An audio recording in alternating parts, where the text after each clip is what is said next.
Biar kugambarkan tentang sebuah cerita dari followerku. Sebut saja namanya Kak Umar. Jadi guys, Kak Umar ini tinggal di sebuah desa yang terpencil. Nah, mungkin sekitar 3 tahunan yang lalu, pemerintah pusat mau membangun sebuah jembatan yang letaknya gak jauh dari rumah Kak Umar. Jadi jembatan ini tuh menghubungkan dari 2 desa guys. Nah, singkat cerita, pembangunan jembatannya udah mulai. Pembangunan jembatan ini dipimpin oleh mandor. Sebut saja namanya Pak Karyo. Dia berasal dari Jakarta. Pak Karyo ini punya pengalaman membangun puluhan jembatan dan ratusan gedung. Baru beberapa bulan dimulai dan memasuki tahap awal, jembatan mendapatkan masalah. Secara teknis, tanah dan geografis harusnya daerah situ bisa dipasang pondasi paku bumi. Tapi nyatanya, pondasi yang ditanam ke dalam tanah hilang begitu aja, amblas bagi ditelan bumi katanya. Rasa ada yang aneh. Pak Karyo mengumpulkan info dari berbagai sumber. Agak bingung sih kenapa tanah itu nggak bisa ditanam paku bumi. Lalu ada satu anak buah Pak Karyo yang menyarankan untuk menemui seorang kiai sakti di kota itu. Akhirnya Pak Karyo bertemu dengan Kiai Penir. Dia bisa dibilang kiai yang cukup terkenal lah di daerah situ. Nah, Pak Karyo ini disarankan untuk menggelar selamatan, yaitu dengan mengubur kepala kerbau sebagai tumbal. Singkat cerita, kepala kerbau sudah ditanam, selamatan udah digelar, tapi masalahnya tetap tidak terselesaikan. Pak Karyo nggak kehabisan ide. Dia pergi ke tempat orang pintar, lalu menceritakan masalahnya. Nah, orang pintar itu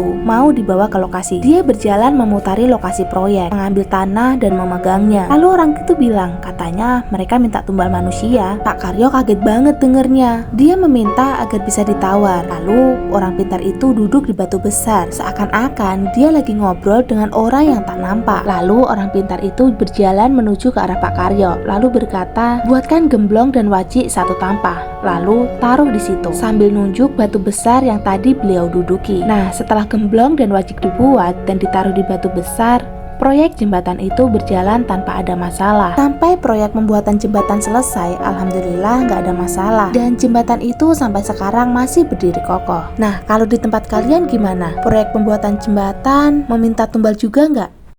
Yang pernah nemu uang di jalan, kalian wajib tahu nih ciri-ciri uang yang dijadikan tumbal. Yang pertama, bayangan uang. Coba perhatikan uangnya baik-baik. Di belakangnya itu ada bayangannya atau tidak. Kalau nggak ada, fix itu adalah uang tumbal. Mending kalian bakar atau buang ke tempat sampah. Yang kedua, uang tumbal tidak bisa terkena air kencing. Konon katanya, uang tumbal yang disiram dengan air kencing, dia akan menghilang. Nah, apabila kamu nemuin uang, mending kalian cipratin dulu dengan air kencing, biar aman. Yang ketiga, uang tumbal itu sulit sobek. Berbeda dengan uang pada umumnya. Tanya, uangnya itu susah banget buat rusak atau sobek. Kalaupun berhasil sobek, maka uangnya akan mengeluarkan darah. Nah, yang keempat, nggak semua orang bisa ngelihat uang tumbal. Ternyata guys, nggak semua orang melihat uang yang telah ditumbalkan. Makanya, kalau kalian nemu uang di jalan, coba cek apakah orang lain ngelihatnya juga atau enggak. Kalau nggak ada yang ngelihat selain kamu, berarti fix itu adalah uang goib. Orang-orang yang bisa melihatnya hanya mereka yang memenuhi kriteria sebagai tumbal ilmu hitam. Wah, ngeri banget ya.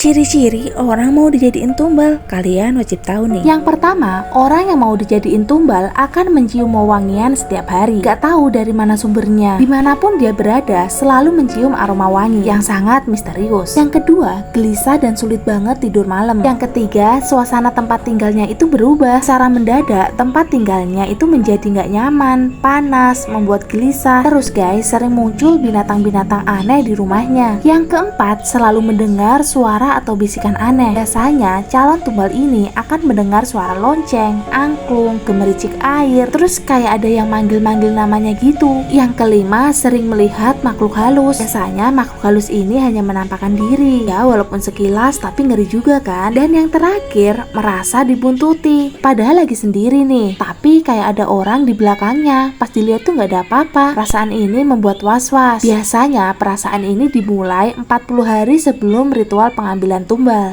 Wah, ini sih ngeri banget guys.